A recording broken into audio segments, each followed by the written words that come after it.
심사위원님, 괜찮으세요? 34살 이연수가 당황한 목소리로 물었습니다. 광주전 요리대회 결선. 뜨거운 기름에 튄 순간 반사적으로 소매를 걷어 올렸을 뿐인데 심사위원이 물잔을 떨어뜨리며 벌떡 일어선 거예요.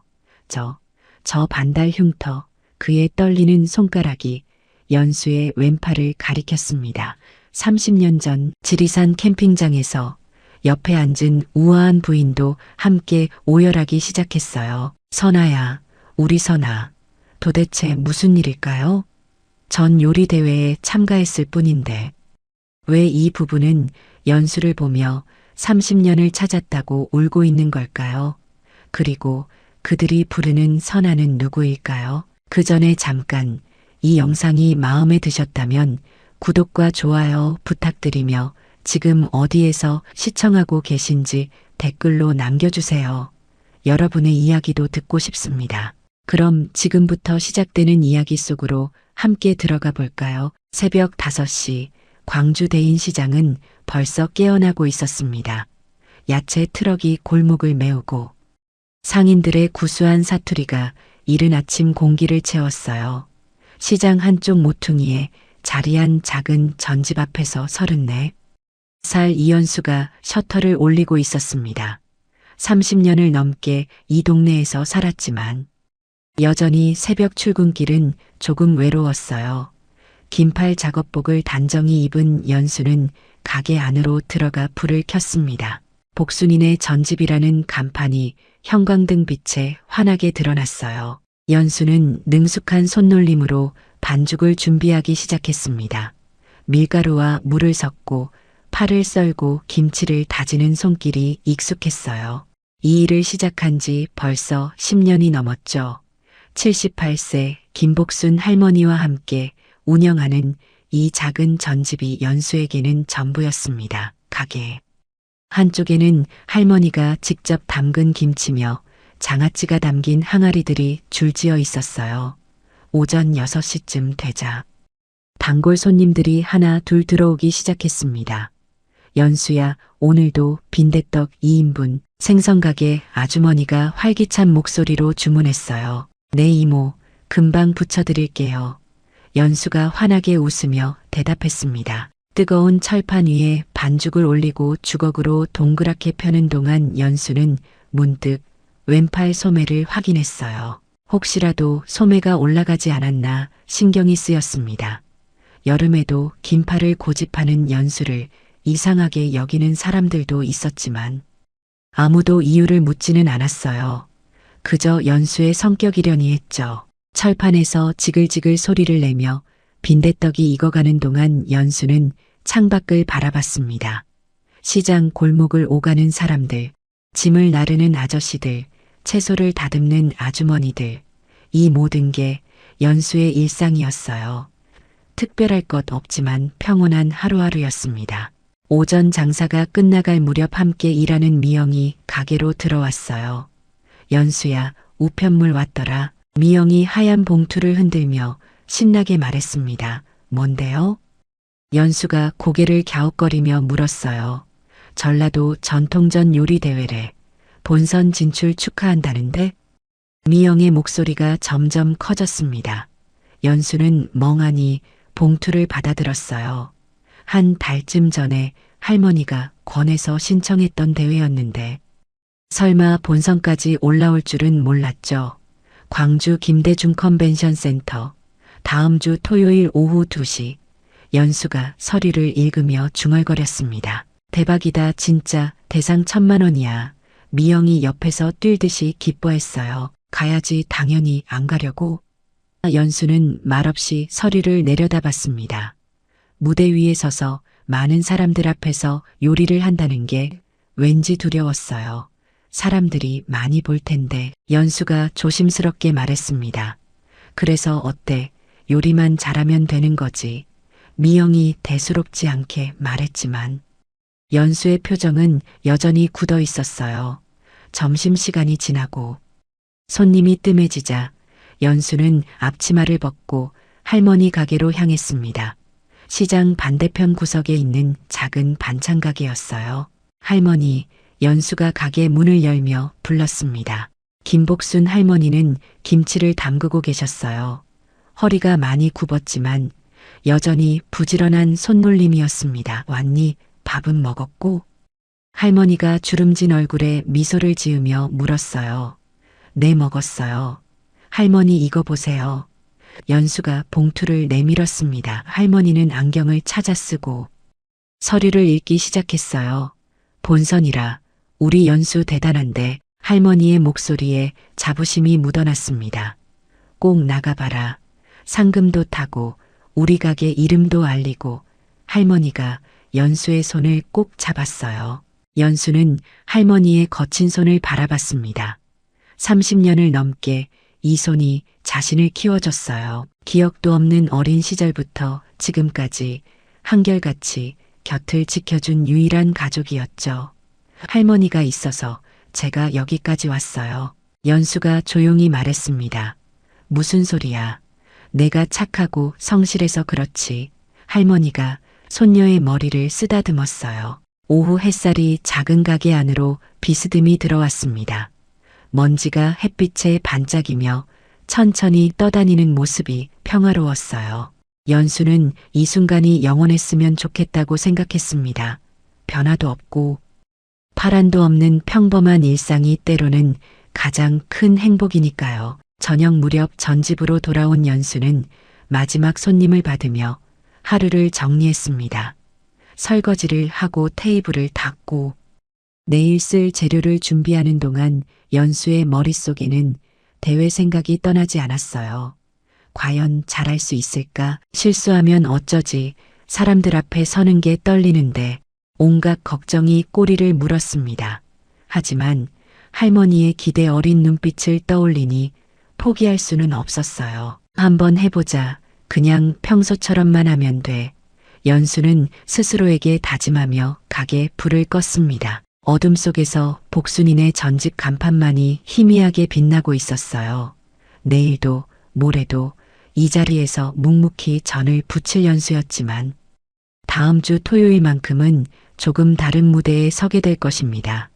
그 무대에서 어떤 일이 일어날지 연수는 아직 알지 못했어요. 서울 강남구 청담동 거대한 저택의 서재에서 67세 윤태호는 또 한 번 벽을 바라보고 있었습니다. 벽면 가득 붙어 있는 사진들, 모두 지리산 노고단. 캠핑장에 같은 자리를 찍은 것들이었어요. 봄, 여름, 가을, 겨울. 비 오는 날, 눈 오는 날, 30년간 한 해도 빠짐없이 같은 날 같은 장소를 방문하며 찍은 사진들이었습니다. 여보, 또 그러고 있어요? 64세 서미란이 서재 문을 열고 들어왔어요. 손에는 따뜻한 차 2잔이 들려 있었습니다. 윤태호는 아내를 돌아보며 쓸쓸하게 미소 지었어요. 내일이 그날이야. 그의 목소리가 떨렸습니다. 서미라는 남편 옆에 앉아 차를 건넸어요. 올해도 가실 거예요? 당연하지. 내가 약속했잖아. 선아를 그곳에서 잃었으니. 그곳에서 다시 만날 거라고. 윤태호의 눈가가 붉어졌습니다. 30년 전 그날이 아직도 생생했어요. 가족 캠핑을 갔던 행복한 주말. 4살 선아가 끓는 주전자를 건드려 왼팔에 뜨거운 물을 쏟아붓던 순간 급히 병원으로 달려갔던 기억, 그리고 병원에서 일어난 화재, 혼란 속에서 사라진 딸. 윤태호는 주먹을 꽉 쥐었습니다. 내 잘못이야. 내가 주전자를 높은 곳에 놔뒀어야 했는데. 여보, 그만해요.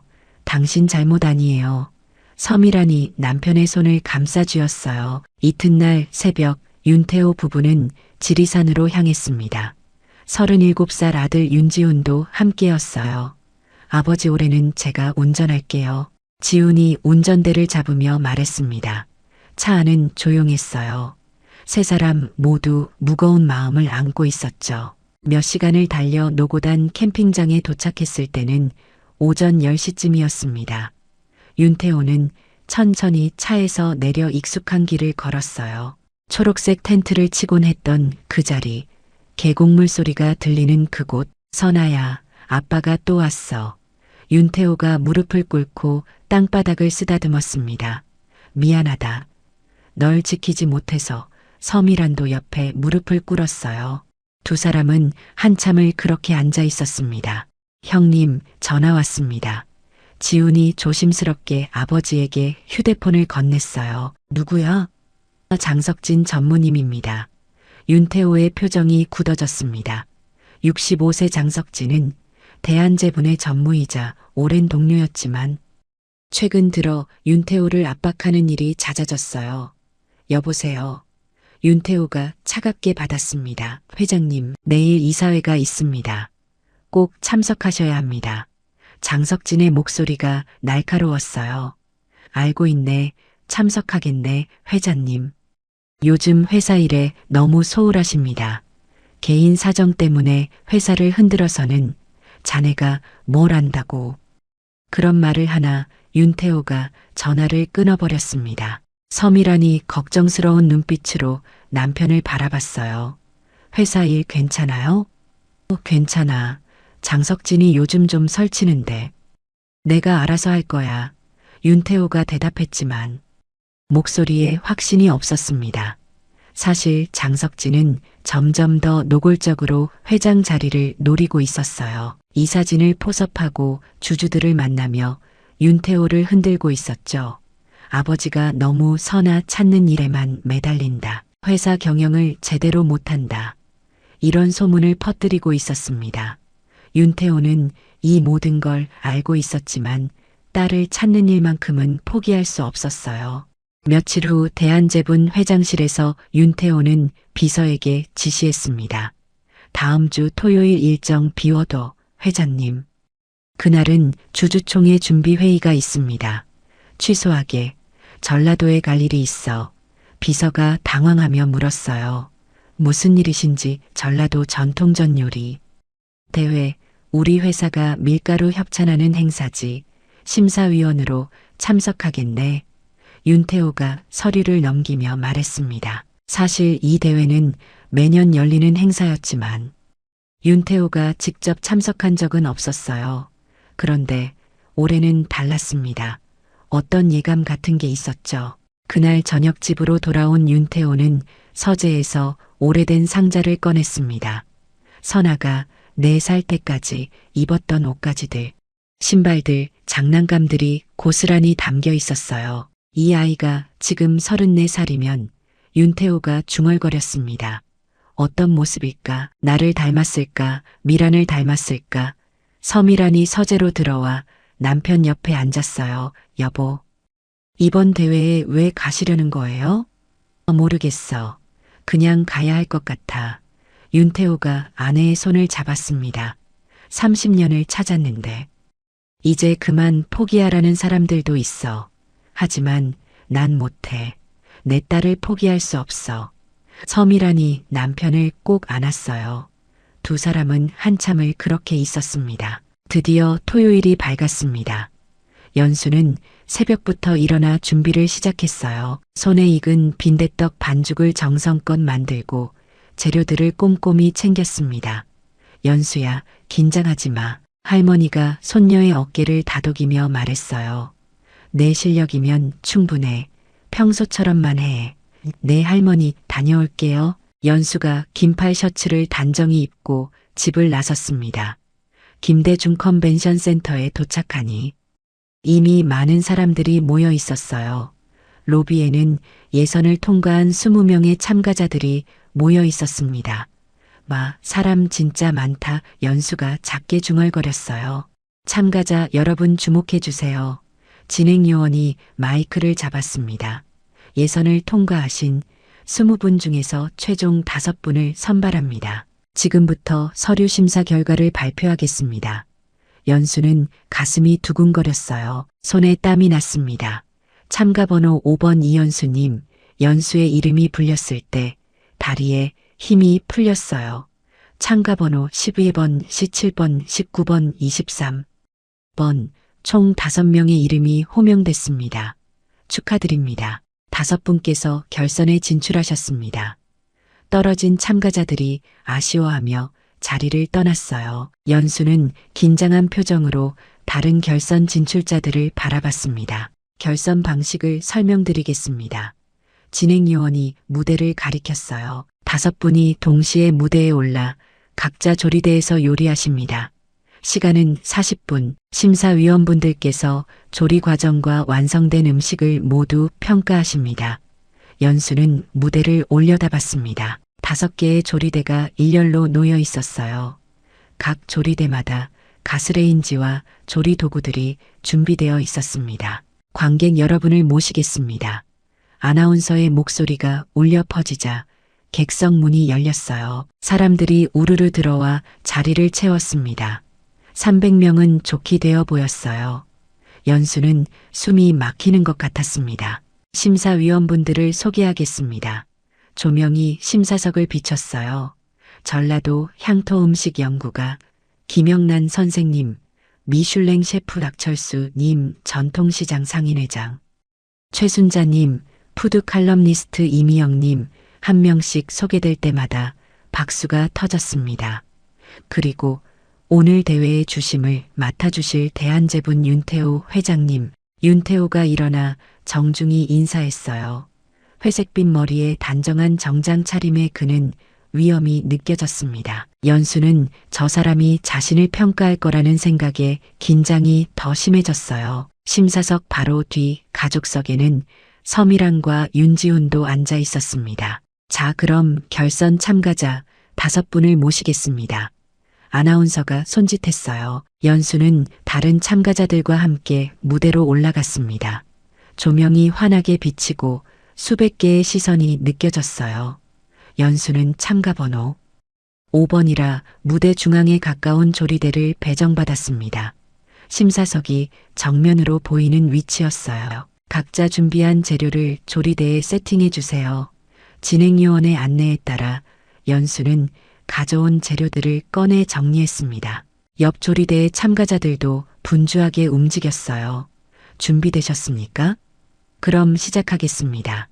타이머가 작동하며 40분 카운트다운이 시작됐습니다. 연수는 익숙한 동작으로 녹두를 갈기 시작했습니다.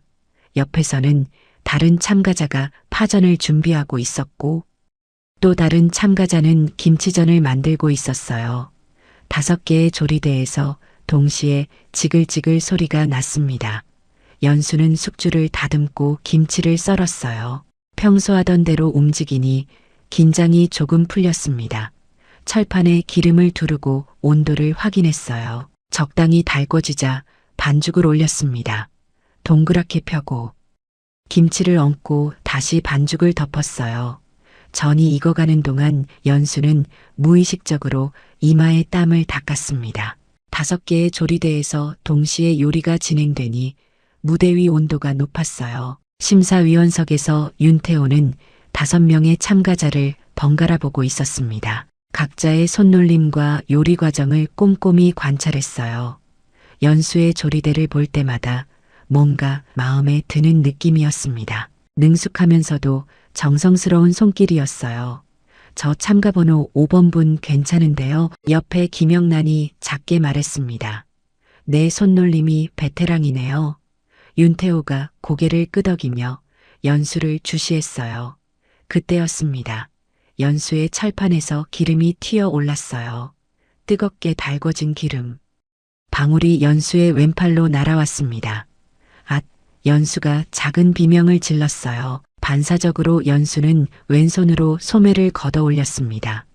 기름에 댄 부분을 확인하려는 본능적인 행동이었어요. 소매가 팔꿈치까지 올라가자 왼팔 안쪽의 반달 흉터가 무대 조명 아래 선명하게 드러났습니다.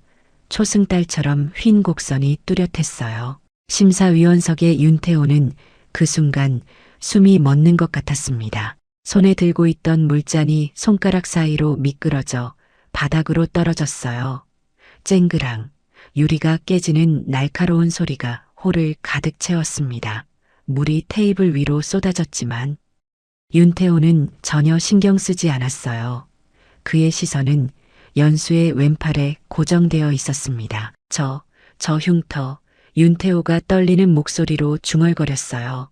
옆에 앉은 다른 심사위원들이 놀라서 돌아봤습니다. 회장님 괜찮으세요? 하지만 윤태호는 대답하지 못했어요. 가족석에 앉아있던 서미란도 연수의 팔을 보고 있었습니다. 여보, 서미란이 남편의 어깨를 잡으려 했지만 윤태호는 이미 자리에서 일어나 있었어요. 반달 모양. 윤태호의 입술이 파르르 떨렸습니다. 똑같아. 완전히 똑같아. 홀 안이 순식간에 술렁이기 시작했어요. 관객들도 무대와 심사석을 번갈아 보며 웅성거렸습니다. 무슨 일이에요? 심사위원이 왜 저래? 수군거림이 커졌어요. 무대 위의 연수는 이상한 분위기를 감지했습니다. 깨진 유리잔 소리에 고개를 들었다가 심사석에 윤태호와 눈이 마주쳤어요. 윤태호는 눈물을 글썽이며 연수를 뚫어져라 보고 있었습니다. 연수는 당황해서 급히 소매를 내렸어요. 손이 떨려 주걱을 제대로 잡을 수가 없었습니다. 저 사람 왜 저래? 연수가 작게 중얼거렸어요. 옆 조리대의 참가자도 연수를 힐끗 봤습니다. 윤지훈이 급히 아버지에게 다가가 팔을 잡았어요. 아버지 진정하세요. 사람들이 다 보고 있어요. 지훈아 봤지? 저 흉터 봤지? 윤태호가 아들의 손을 꽉 잡으며 말했습니다. 반달이야. 완벽한 반달 모양이야. 서미란도 남편 옆으로 다가왔어요. 여보 진정해요. 확인해 봐야 해요. 하지만 윤태호의 눈빛은 이미 확신으로 가득했습니다. 30년을 찾았어. 30년을. 그가 떨리는 목소리로 말했어요. 진행요원들이 황급히 달려와 깨진 유리를 치우고 물을 닦아냈습니다. 심사는 계속 진행됩니다. 아나운서가 상황을 수습하려 했지만 분위기는 이미 어수선해진 뒤였어요. 연수는 어떻게든 정신을 차리고 조리를 계속했습니다. 하지만 손이 계속 떨렸어요. 전을 뒤집다가 모양이 조금 흐트러졌지만 어쩔 수 없었습니다. 타이머가 째깍째깍 시간을 재고 있었어요. 40분이 지나고 종이 울렸습니다. 조리를 멈춰주세요. 아나운서가 말했어요. 5명의 참가자들은 각자 완성된 요리를 접시에 담기 시작했습니다. 연수도 빈대떡을 정갈하게 담아냈어요. 이제 심사위원분들께 음식을 가져다 드리겠습니다. 진행위원들이 각 조리대를 돌며 접시를 받아 심사석으로 옮겼습니다. 연수의 빈대떡도 윤태호 앞에 놓였어요. 하지만 윤태호는 음식을 보지 않고 계속 연수만 바라봤습니다. 다른 심사위원들이 음식을 맛보고 메모를 하는 동안 윤태호는 포크를 들었다 놨다를 반복했어요. 회장님 평가를 하셔야죠. 옆에 박철수가 조심스럽게 말했습니다. 윤태호는 그제야 정신을 차리고 빈대떡을 한 입 먹었어요. 고소하고 바삭한 맛이었지만 제대로 느껴지지 않았습니다. 머릿속은 온통 저 흉터 생각뿐이었어요. 심사가 끝나고 참가자들이 무대 아래로 내려왔습니다. 수고하셨습니다. 결과는 잠시 후 발표됩니다. 아나운서가 말했어요. 연수는 대기실로 향하다가 복도에서 멈춰 섰습니다. 다리에 힘이 풀려 벽에 기댔어요. 도대체 뭐였지? 아까 그 반응은 연수가 중얼거렸습니다. 심장이 아직도 빠르게 뛰고 있었어요. 대기실에서 연수는 물을 마시며 진정하려 애썼습니다. 다른 참가자들은 서로 이야기를 나누고 있었지만 연수는 혼자 구석에 앉아 있었어요. 참가번호 5번 이연수님, 진행요원이 대기실 문을 열고 불렀습니다. 네. 연수가 놀라서 고개를 들었어요. 심사위원장님께서 뵙고 싶다고 하십니다. 연수의 얼굴이 창백해졌습니다. 저를요? 네, 잠깐만 나와주시겠어요? 연수는 떨리는 다리로 일어났어요. 복도로 나가니 윤태호와 서미란이 기다리고 있었습니다. 두 사람 모두 눈가가 붉었어요. 실례지만 잠깐 얘기 좀 나눌 수 있을까요? 윤태호가 정중하게 말했습니다. 무슨 일이신지 연수가 경계하듯 물었어요. 여기는 사람이 많으니 조용한 곳으로 가시죠. 서미란이 부드럽게 말했습니다. 연수는 거절하고 싶었지만 두 사람의 간절한 눈빛을 보니 발걸음이 떨어지지 않았어요. 알겠습니다.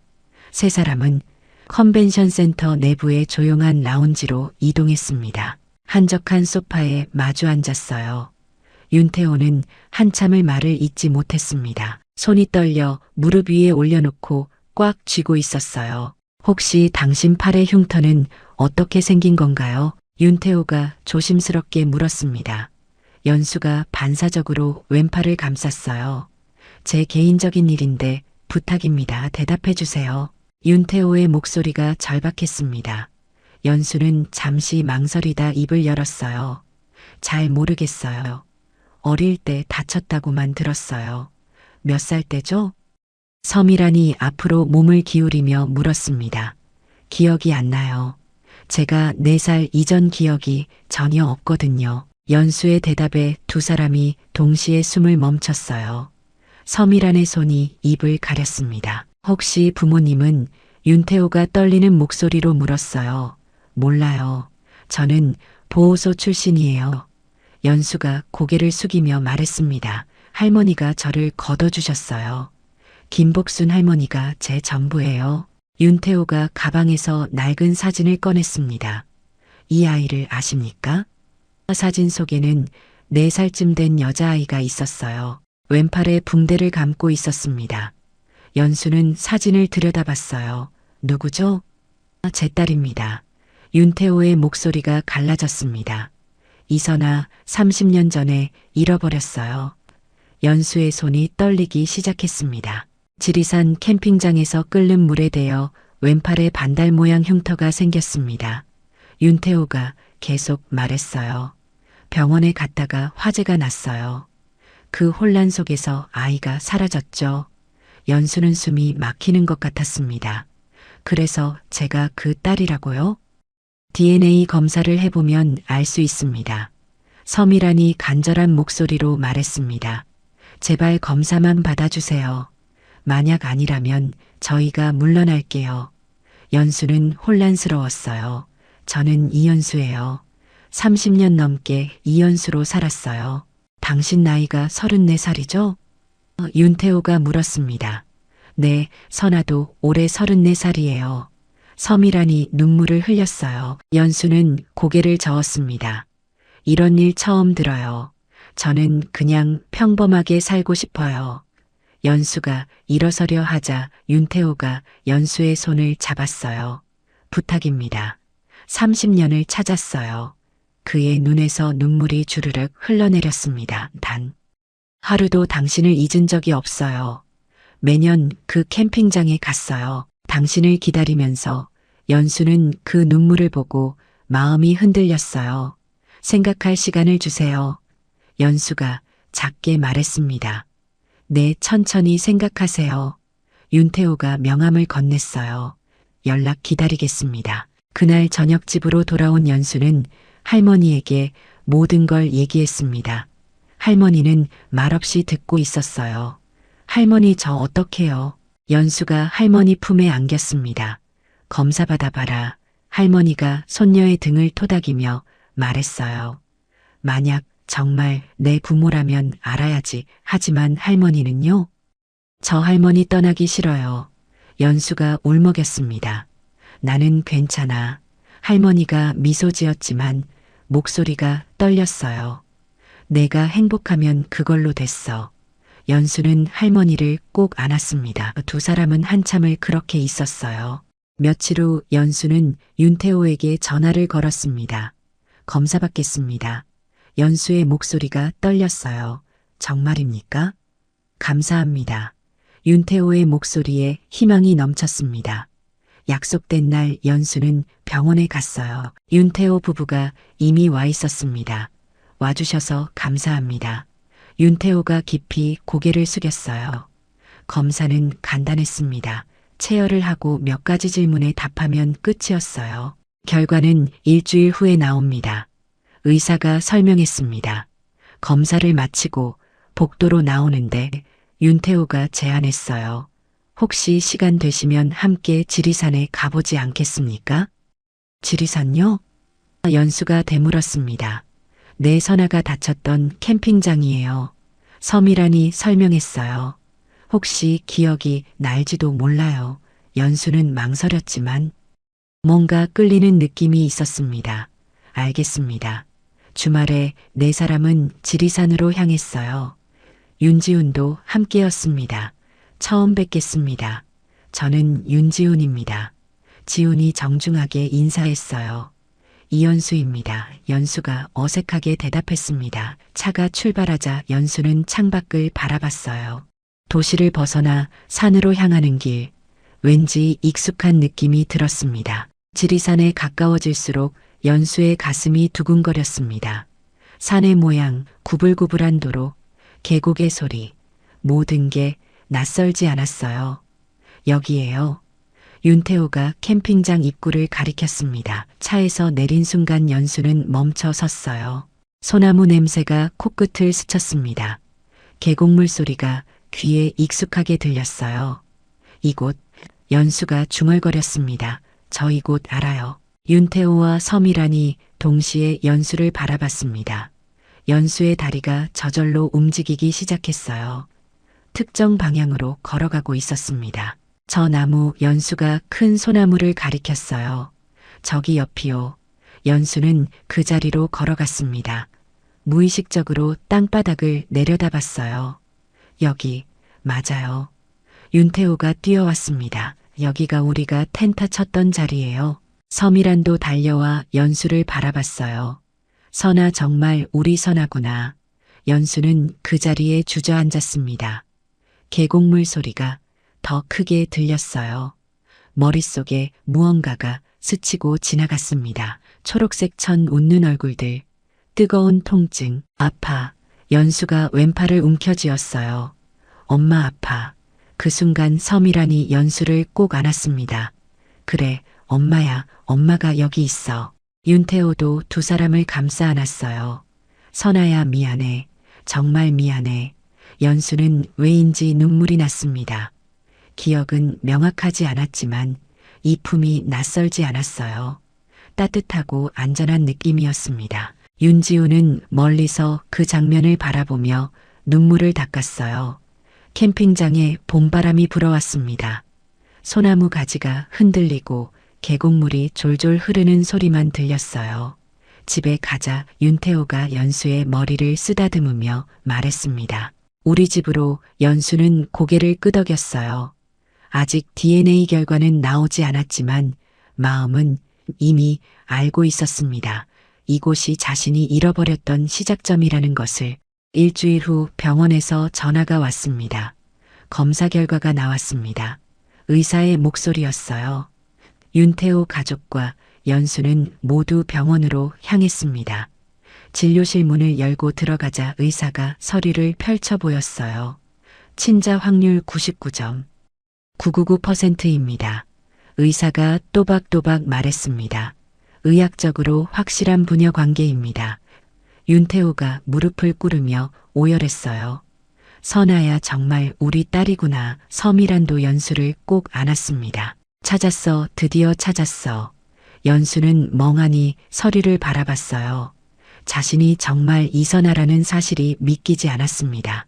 그날 저녁 윤태호는 집으로 돌아와 장석진에게 전화를 걸었습니다. 내일 임원 회의에서 발표할 게 있네. 윤태호의 목소리가 단호했어요. 무슨 일이십니까? 장석진이 조심스럽게 물었습니다. 내 딸을 찾았어. 30년 만에. 전화기 너머로 장석진의 숨소리가 거칠어졌어요. 축하드립니다만. 회장님, 장석진의 목소리가 차가워졌습니다. 회사 경영에 더 집중하셔야 하지 않습니까? 자네가 뭘 안다고 그런 말을 하나. 윤태호가 전화를 끊어버렸어요. 장석진은 휴대폰을 내려놓고 창밖을 바라봤습니다. 이래서는 안 되는데 그가 중얼거렸어요. 며칠 후 신문 일면에 충격적인 기사가 실렸습니다.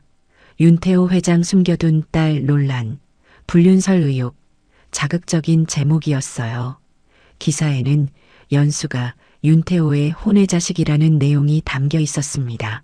오랫동안 숨겨왔던 딸을 갑자기 공개하며 정당한 상속자라 주장, 왜곡된 내용들이 가득했어요.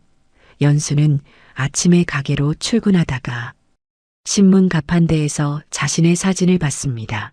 저게 뭐야? 연수가 신문을 집어들었어요. 기사를 읽는 동안 손이 떨렸습니다. 이게 무슨... 전집으로 들어가자 미영이 걱정스러운 표정으로 기다리고 있었어요. 연수야, 기사 봤어? 왜 이런 거짓말을... 연수가 신문을 구겨버렸습니다. 그날 오후 전집에 손님이 뚝 끊겼어요. 평소 같으면 만석이었을 시간인데 텅 비어 있었습니다. 다들 기사 보고 안 오는 거야. 미영이 한숨을 쉬었어요. 며칠 후 전집 사장이 연수를 불렀습니다. 연수야, 미안한데 사장이 말끝을 흐렸어요. 더 이상 일하기 어려울 것 같아. 손님들이 안 와. 연수는 고개를 끄덕였습니다. 알겠습니다. 연수가 알치마를 벗으며 말했어요. 시장을 걸어 나오는데 상인들이 수군거리는 소리가 들렸습니다. 재벌 딸이면서 왜 여기서 일했대? 사기꾼 아니야? 연수는 고개를 떨구고 빨리 걸었어요. 할머니 가게로 향하는데 앞에서 이상한 광경이 보였습니다. 유리창이 깨져 있었어요. 할머니, 연수가 뛰어갔습니다. 가게 안은 엉망이었어요. 김치 항아리가 엎어져 있고 반찬들이 바닥에 쏟아져 있었습니다. 벽에는 붉은 페인트로 사기꾼은 꺼져라고 적혀 있었어요. 할머니 어디 계세요? 연수가 울먹이며 불렀습니다. 구석에서 할머니가 쭈그리고 앉아 있었어요. 할머니, 연수가 달려가 할머니를 안았습니다. 할머니의 팔에 상처가 나 있었어요. 괜찮아, 그냥 긁힌 거야. 할머니가 떨리는 목소리로 말했습니다. 경찰이 와서 조사했지만 범인을 찾을 수 없었어요. CCTV도 누군가 일부러 파손한 상태였습니다. 그날 밤 연수의 휴대폰으로 낯선 번호에서 전화가 걸려왔어요. 여보세요? 연수가 받았습니다. 이연수 씨죠?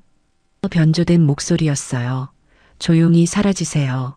윤 회장 가족 행세 그만하고요. 누구세요? 연수가 소리쳤습니다. 안 그러면 할머니가 다칠 수도 있어요. 전화가 끊어졌어요. 연수는 휴대폰을 떨어뜨릴 뻔했습니다.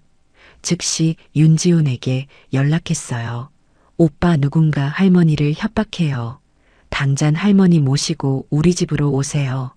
지훈이 급하게 말했습니다. 그 시각 대한제분 회장실에서는 임원회의가 열리고 있었습니다. 회장님, 주가가 떨어지고 있습니다. 한 임원이 보고했어요. 언론 보도 때문에 회사 이미지가 추락했습니다. 장석진이 자리에서 일어났습니다. 회장님께서 개인 사정으로 회사를 혼란에 빠뜨리고 계십니다.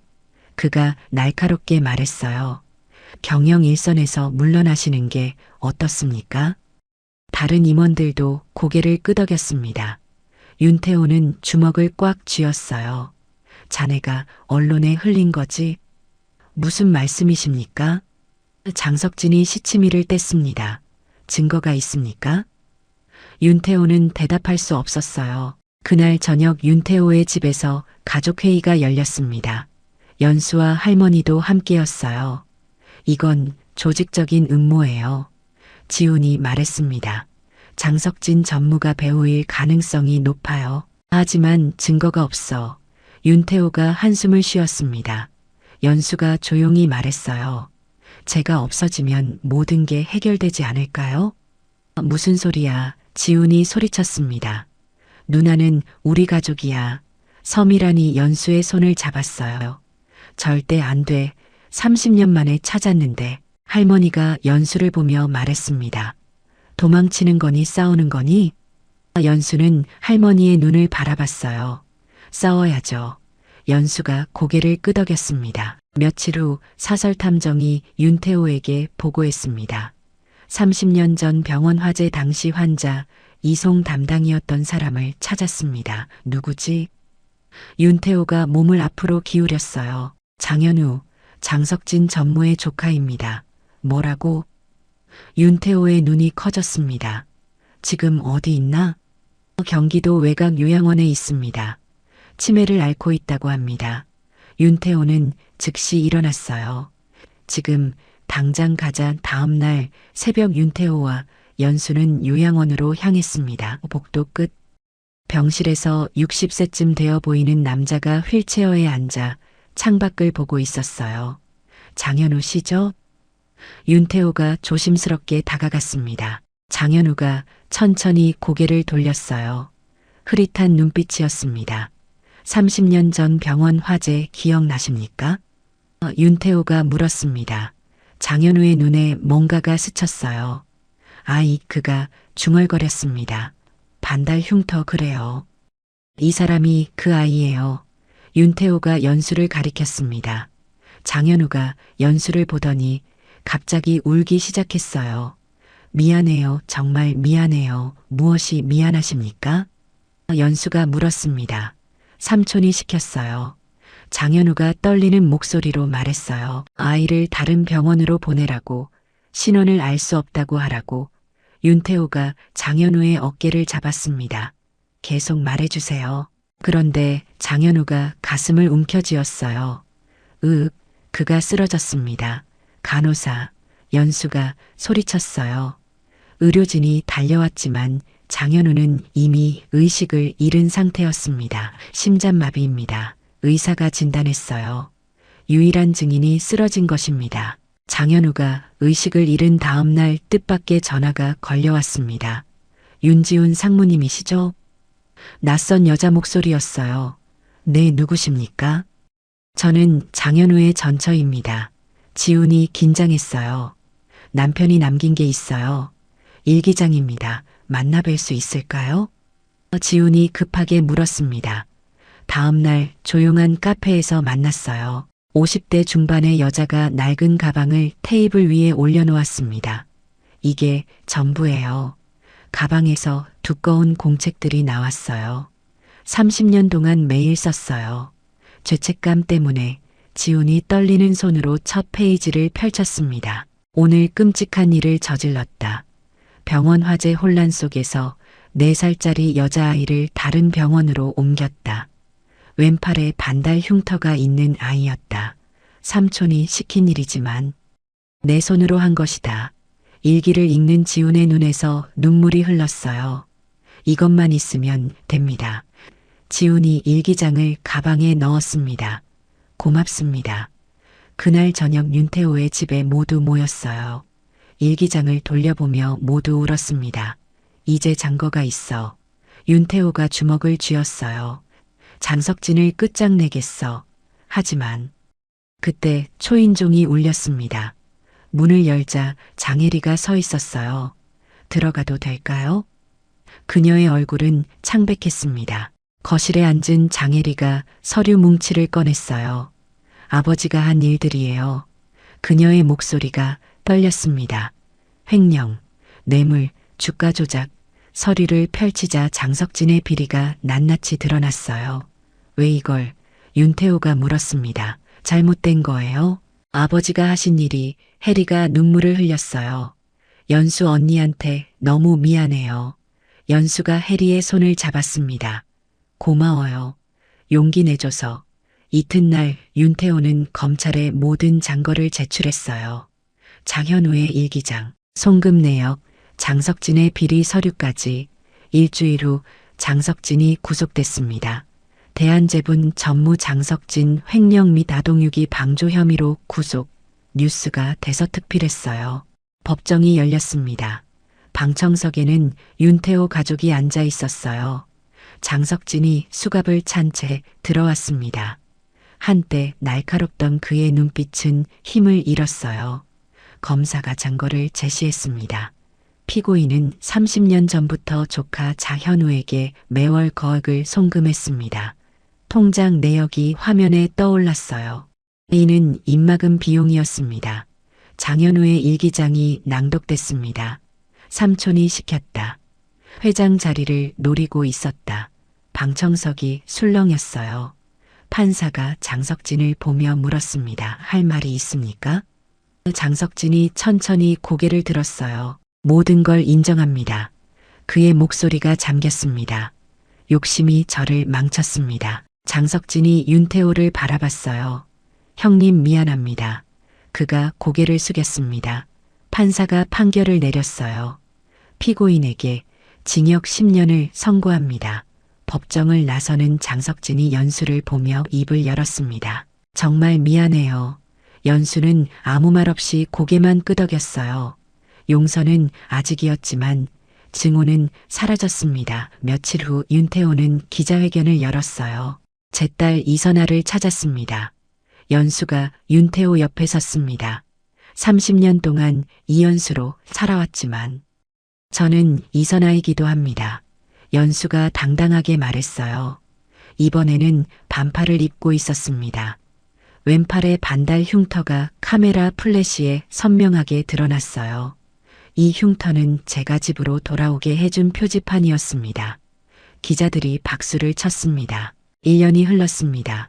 봄날 지리산 노고단 캠핑장에는 초록색 텐트가 다시 세워졌어요. 윤태호 가족이 30년 만에 다사 캠핑을 왔습니다. 선아야 여기 앉아봐. 섬이란의 딸을 불렀어요. 연수는 엄마 옆에 앉아 계곡물 소리를 들었습니다. 이제 무섭지 않아요. 연수가 미소 지었어요. 할머니도 함께였습니다. 공기 좋네. 할머니가 소나무 냄새를 맡으며 말했어요. 어머니 여기 계셔야 해요. 섬이란이 할머니의 손을 잡았습니다. 선아를 키워주신 은인이세요. 저녁이 되자 캠프파이어를 피웠어요. 불꽃이 타오르는 걸 보며 윤태호가 말했습니다. 30년 만에 다시 완성된 가족이야. 연수는 광주 대인시장에 선아 전집을 열었어요. 개업식 날 시장 상인들이 모두 나와 축하해줬습니다. 축하해 선아야. 미영이 꽃다발을 들고 왔어요. 가게 한쪽에는 작은 무대가 있었습니다. 섬이란이 첼로를 가져와 연주를 시작했어요. 쇼팽의 녹턴이 시장에 울려 퍼졌습니다. 연수가 피아노 파트를 흥얼거렸어요. 윤지훈이 바이올린을 꺼냈습니다. 1년 동안 몰래 배웠어. 그가 웃으며 말했어요. 세 사람의 연주가 하나가 됐습니다. 시장 사람들이 박수를 쳤어요. 하늘서나 재단도 설립됐습니다. 보호소 아이들을 돕는 재단이었어요. 제가 겪은 아픔을 다른 아이들은 겪지 않았으면 해요. 연수가 재단 현판식에서 말했습니다. 해질 무렵 지리산 캠핑장에서 가족 사진을 찍었어요. 윤태호와 섬이란, 연수와 지훈, 그리고 할머니까지. 하나 둘 셋 사진사가 셔터를 눌렀습니다. 모두가 환하게 웃고 있었어요. 연수는 반팔을 입고 당당히 흉터를 드러냈습니다. 이 흉터는 이제 제 자랑이에요. 연수가 왼팔을 하늘로 들어 올렸어요. 저녁 노을이 캠핑장을 붉게 물들였습니다. 지리산이 날 데려갔지만 다시 돌려줬어요. 연수가 중얼거렸습니다. 윤태호가 딸의 어깨를 안았어요. 이제 영원히 함께야. 계곡물이 졸졸 흐르는 소리, 소나무 향기, 가족의 웃음소리, 30년 만에 모든 것이 제자리를 찾았습니다. 반달 흉터는 더 이상 슬픈 상처가 아니었어요. 사랑의 증표였습니다. 우리의 이 사연이 마음에 남았다면 좋아요를 눌러주세요. 그리고 소중한 사람들과 함께 이 이야기를 나눠주시길 바랍니다. 좋은 말씀들을 댓글로 남겨주시고 어디에서 시청하고 계신지도 알려주세요. 여러분의 따뜻한 참여가 저희 제작진에게 큰 힘이 됩니다. 영상 보시고 느끼신 감정 댓글로 함께 나눠주세요. 여러분의 한마디가 누군가에겐 큰 위로가 될 수 있습니다. 영상이 마음에 드셨다면 구독과 좋아요, 응원 부탁드립니다. 감사합니다.